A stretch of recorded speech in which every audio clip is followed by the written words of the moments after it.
All right.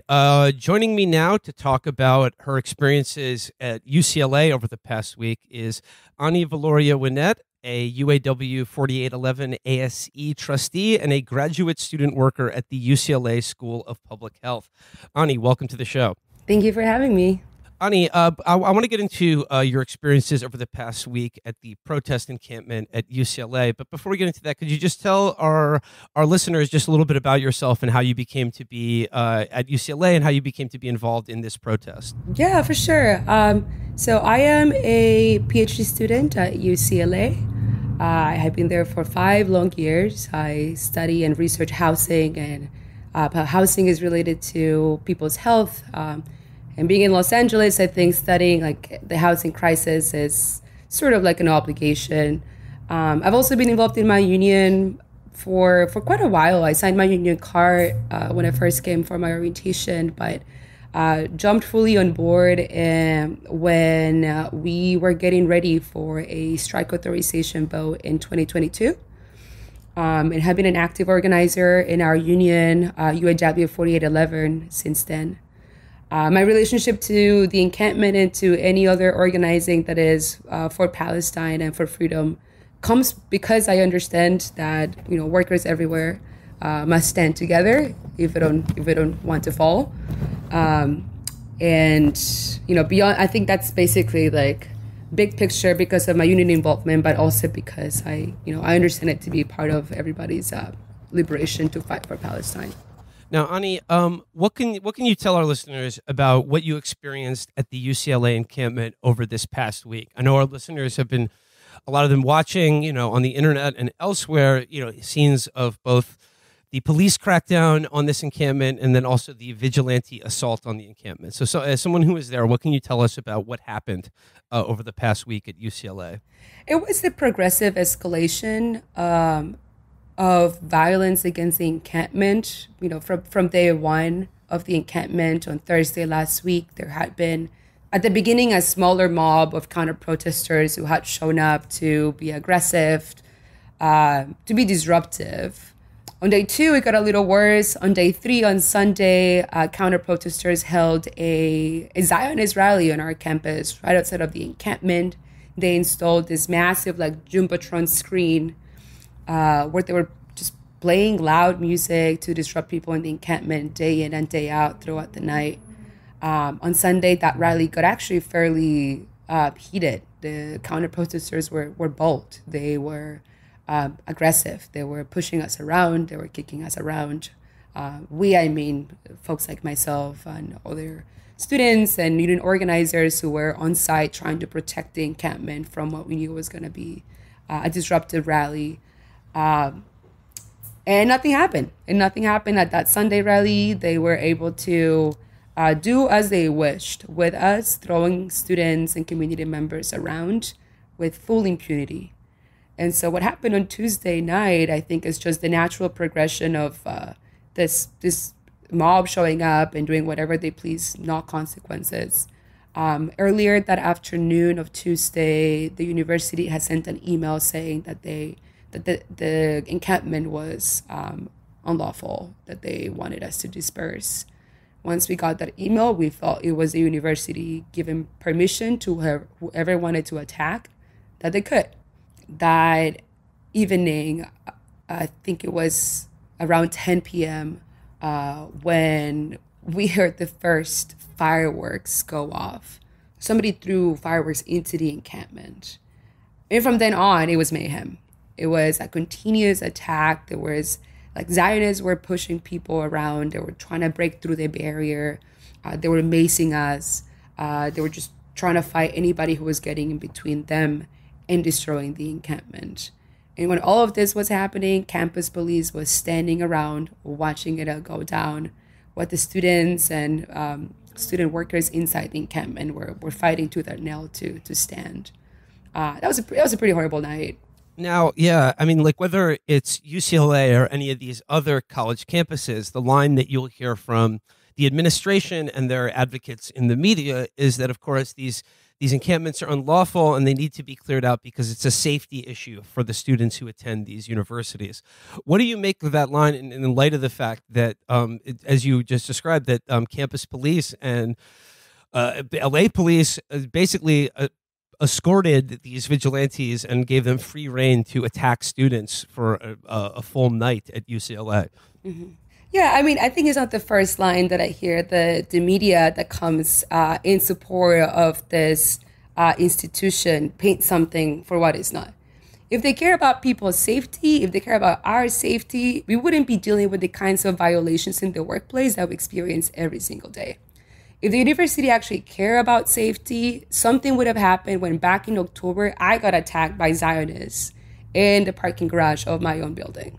If the university care about safety, our Palestinian and Muslim students would have the ability and the space to express their concerns and be backed up at the university. But that's not been the case. So they selectively choose to care about safety and people when in reality, their everyday actions that I have seen them do for the last 5 years show the exact opposite.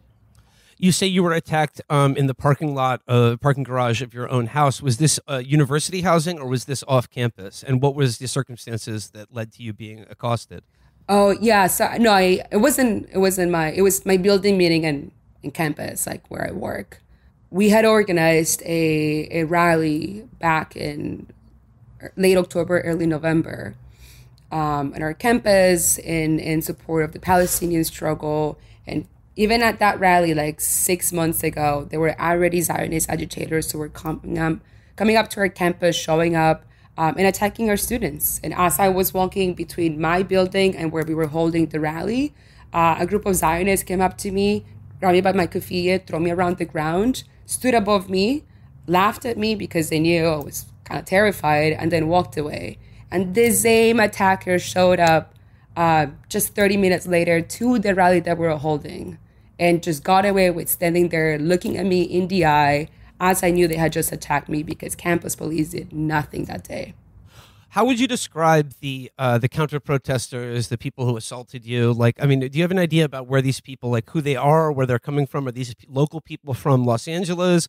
I mean, like, what are the kind of things that they try to say to get a rise out of you? Like, how do they seek to instigate violence or some sort of response from the people they're attacking? Yeah, it's an interesting crew. I mean, I know there are students in our campus that stand for the same ideology that outside agitators that are just coming to our campus because they can just fucking get away with it. What they yell at students, what they have yelled at me, what they try to come across is that we do not understand what we're talking about, that we for some reason have been like brainwashed to believe something that is not true, as if we could not tell a genocide from watching it live streamed in front of our eyes right now.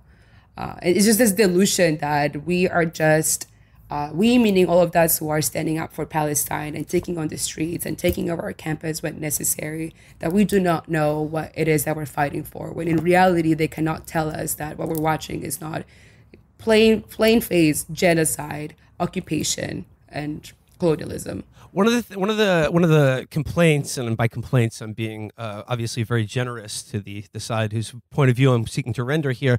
One of the things that I've heard a lot is that they're saying take your masks off, or like if you were proud of what you're doing, you wouldn't have masks on. What do you make of this demand to like? And obviously during their arrest, the police unmasked and like even removed the headscarves of Muslim students like on camera. What do you make of this demand that like to sort of show your face? That what do you make of people who are seeking there to attack you or ruin your future, asking you to show your face if you're so proud of what you're protesting? What would you respond? What would you say to that? I think that when you understand that the state is complicit and the state is not going to take any action, even though these are the folks who are standing for genocide, for violence, for attacking our students, they're pretty bold, and they get to call out, or they get to have this kind of claims that they wanted to be unmasked and reveal who you are, because they understand that they can do that and have no consequences. But those of us who are fighting on the front lines will face the consequences. either from our bosses, from the university, from society at large. Like doxing is something that has been happening all throughout this time. So, I mean, I think it just goes to show their understanding of who is going to get away with that. And now, obviously, like you described examples of the violence that they've meted out to people who are protesting for Palestine and against war. But like, how do you, and knowing full well that like any incident of violence, like they can fire fireworks at you, beat you with clubs, mace you, and then like, oh, like this largely gets ignored or swept under the rug. How do you balance like a need to like actually defend yourselves and like create like safety for your students and fellow protesters with the, like this knowledge that like anytime you hit back or defend yourself, it will be portrayed as like an example of horrific, barbaric violence being carried out by anti-Semitic mobs? Mm-hmm. I think my answer to this question comes from my training as a good labor organizer, safety in the numbers. The more of us we stand together, the more of us are willing to take bold stances, the more of us who are ready to put things on the line. That's how we keep each other safe. It is actually not hard to get those numbers. It's not been hard to get people. Well, I mean, there is many more of you than there are of them. Exactly. And I think that's why that they are resorting to this, thuggish violence. Now, that was a night in which, like, you've described the sort of these outside agitators, these counter protesters seeking to like cause violence and disrupt and intimidate people.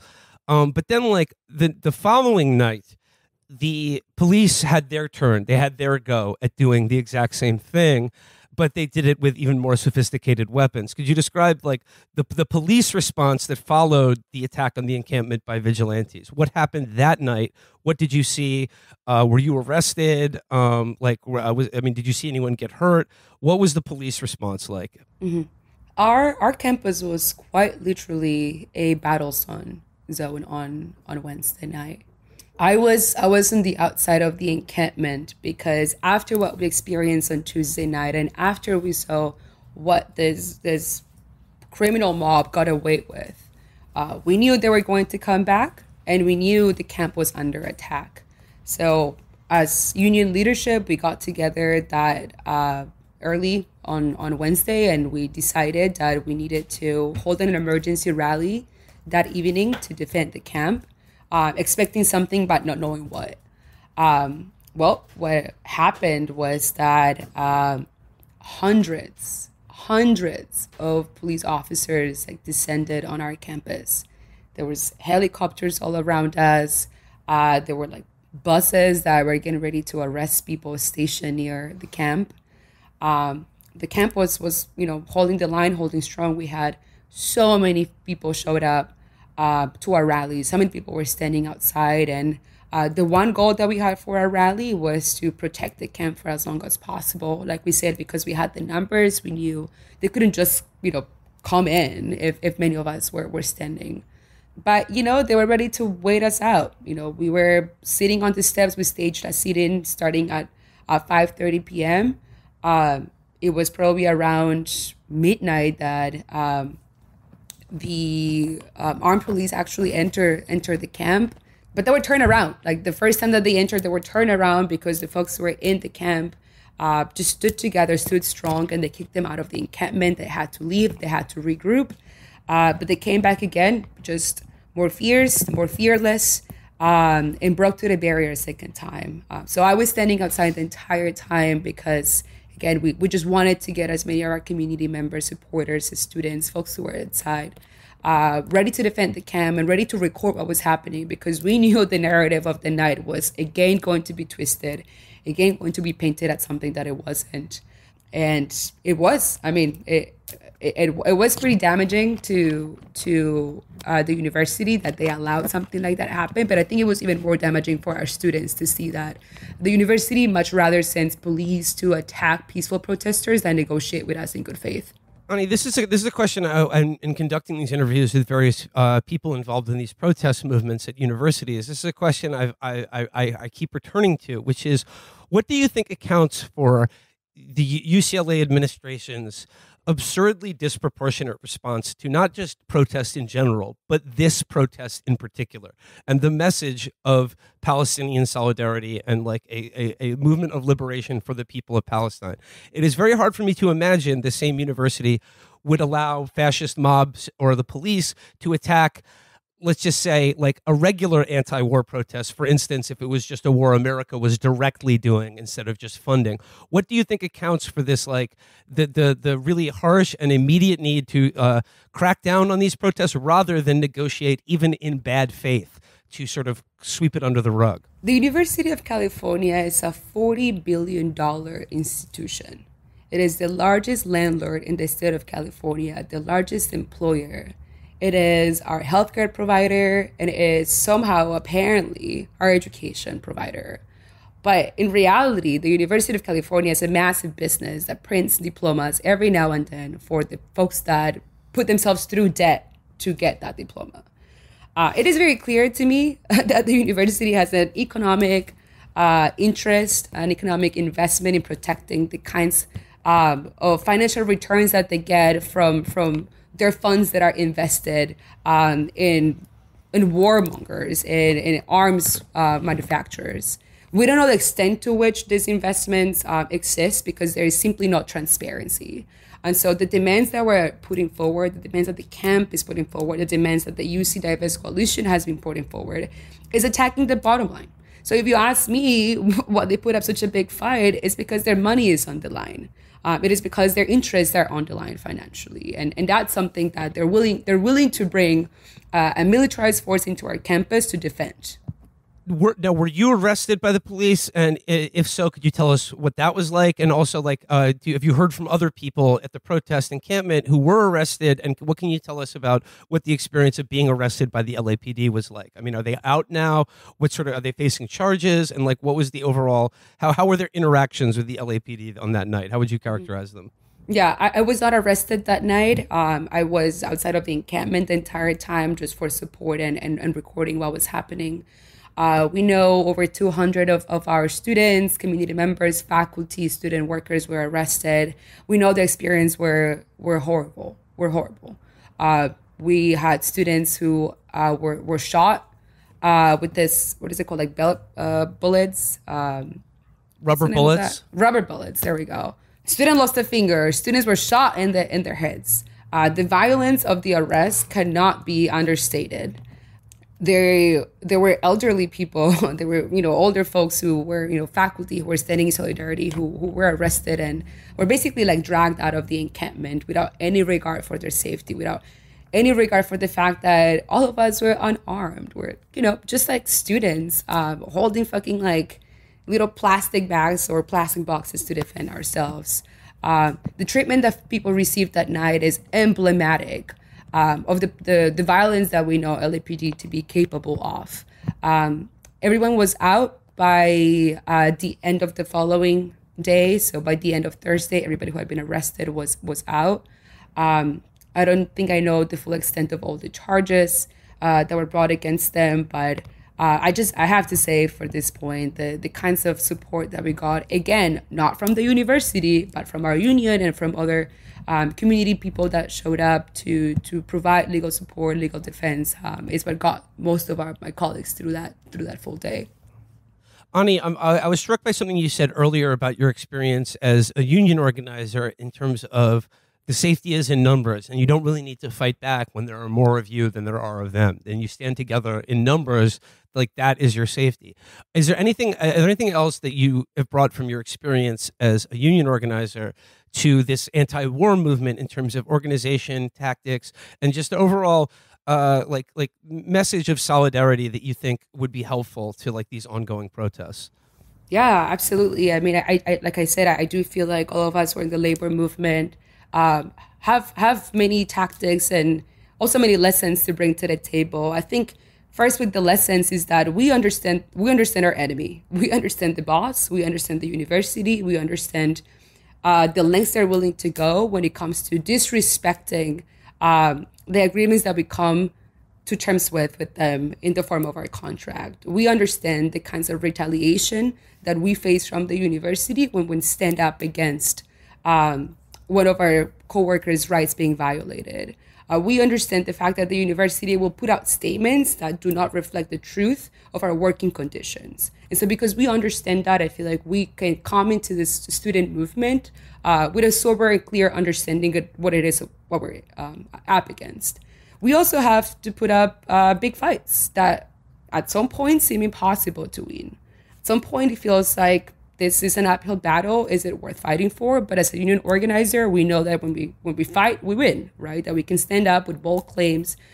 We can stand up for what seems impossible. And if we have the numbers, the organization, and the right strategy, we stand to win a lot. So in terms of tactics, first of all, is mass participatory action, right? We understand that the fight for Palestine is everybody's fight. And it's not just a minority of unruly students that are putting up a fight. We know that many of people that perhaps were not at the encampment throughout the week were paying attention. We're wanting to be there. So now our tactic as union organizers is to have those conversations in the workplace with everybody that we know. Like, what do you think is important for us to fight? And what is it going to take for us to win? Bring more people into the fold, bring more people out into the streets, bring more people to the understanding that this fight involves all of us. And ultimately, we have the backup of our union in particular, 48,000 workers standing strong together. Imagine what we could do if all of us actually had something at stake in this fight. So labor organizers everywhere should deploy those tactics, should deploy the discipline, should deploy their understanding of this battle to advance the struggle that we know. We know it's a lengthy one, but like every other contract fight that we have gotten through, like it can be won. Anny, here's the last question I'll ask you. Another thing that I've seen a lot in the media this week is this lament about like no one will talk to us. We want to render their grievances in a good faith manner, but no one will simply talk to us. We don't know why are they really there. So look, I'm in the radio. You're talking to me. Let me ask you. If someone asks, like, why are you and so many others even willing to be arrested, willing to have violent men put their hands on you, to be slandered publicly for your conscience? Why are you willing to come back and keep doing this? What are you protesting? And why is this movement likely to continue? It's not likely. This movement will continue. This movement will not die. Because we understand that the fight for a free Palestine is a fight for our own liberation.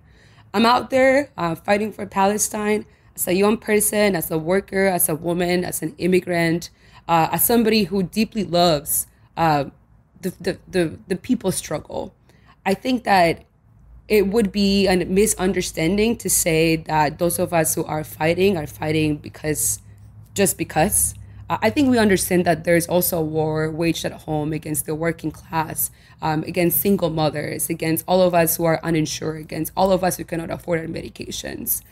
So the violence that we're seeing perpetrated against the Palestinian people, condoned by our country, sponsored and financed by our country, is not far removed from the violence that we experience here at home as working class people. And so the connections that we're making, the connections that I'm making that are fueling me to fight are not going to go away. People understand very clearly that it is our role from the belly of the beast to be fighting for liberation and to be fighting for our own liberation in the meantime. And students have always risen up when the occasion calls for it. So I really do believe that the movement will stay strong. And if media is upset that we're not talking to them, if media is upset that we don't have enough time to render a story to them, is because they have actually been a problem. They have been hiding the real issues, hiding the real source of the conflict, hiding the real, who's at fault in this. But we just don't have time to keep talking to media who is unwilling to put out the real story. Our task right now is to get organized, to take over the streets, and to fight for Palestine. Anny, I really want to thank you for your time. I want to thank you for your courage and discipline in the face of these, violent assaults and slanders being the least of it.